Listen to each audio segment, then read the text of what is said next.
नमस्कार, हम डिम्पल मिश्रा।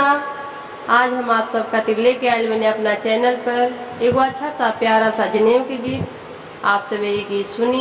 अगर ये गीत पसंद आए तो लाइक सब्सक्राइब शेयर करें और कमेंट करके बताएं कि ये गीत आप सबके कैसा लागल हो। चाउर पीसई दादी चाउर पीसय लडुइया बांध हो। चाउर पीसई दादी चाउर पीसय मरु लडुइया बांध हो।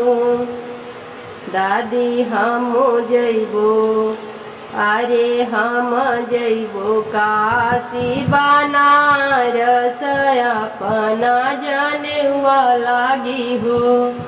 अरे हम जइबो काशी बनारस अपना जनेउआ लागी हो।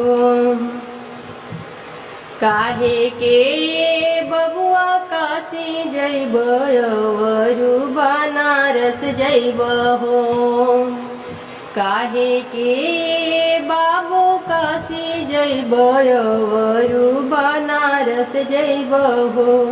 बाबू घर ही में बाबा तोहरे पंडित जनेउआ तोर करा दिहे हो। बाबू घर ही में बाबा तोहरे पंडित जनेउआ डलवा दिहे हो।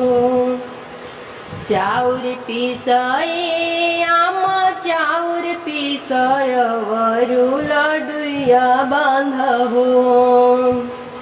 चाउर पीसई चाची चाउर पीसय वरु लडुइया बांध हो। हम जइबो काशी बनारस अपना जनेउआ लागी हो। हम जइबो काशी बनारस अपना जनेउआ लागी हो। काहे के बाबू काशी जइबो अवरु बनारस जइबो हो। बाबू घर ही में पापा तोरे पंडित जनेउआ करा दिहे हो। बाबू घर ही में चाचा तोरे पंडित जनेउआ करा दिहे हो।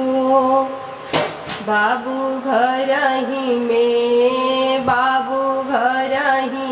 बाबा तोहरे पंडित जनेउआ करा